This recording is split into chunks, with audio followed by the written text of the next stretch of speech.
Un classement encore bien secoué cette semaine avec 4 places perdues pour Prince of Persia, la tête en friche et Top Cops. Parmi les petits nouveaux, on commence par Millennium 2, la fille qui rêvait d'un bidon d'essence et d'une allumette.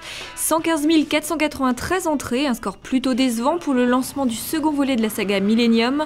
Il faut avouer que le nombre de copies a été sérieusement réduit à 248, soit 2 fois moins que pour le premier volet. Sorti en mai 2009, Millennium 1 a atteint 1 250 000 entrées. On attend donc de voir si les fans de Lisbeth Salander seront au rendez-vous pour la deuxième partie de cette trilogie de Stieg Larsson. Le thriller de science-fiction est de retour avec Splice, réalisé par Vincenzo Natali, qui avait déjà signé le film Cube.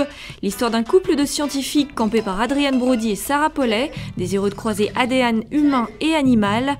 On imagine aisément la suite, une créature qui dépasse bien vite ses concepteurs, incarnée par la petite française Delphine Chanec. Splice capte près de 138 000 spectateurs. Lancé en fanfare au Festival de Cannes, où il a été lauréat du prix de la mise en scène, le film tourné de Mathieu Amalric débarque à la 5e place du classement avec 172 154 entrées dans 159 salles. De quoi déchaîner un peu plus les reines de l'effeuillage, mises en lumière dans cette ode au new burlesque sur fond de road movie.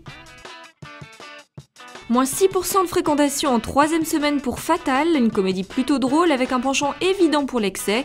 Une belle performance à laquelle les vacances scolaires ne seraient pas étrangères et qui permet à Michael Youn de se hisser à la 2e place du classement. Bilan plus qu'honorable au terme de cette 3e semaine à l'affiche, 878 742 spectateurs. Shrek 4, 4e et dernier épisode en 3D, décroche la première place avec 1 722 859 entrées en première semaine. En 9 ans, la saga Shrek des studios DreamWorks avait fini par montrer quelques signes de faiblesse, mais Shrek 4 offre une intrigue originale, pleine d'humour et d'action, avec notamment le retour du chapeauté, un brin empâté.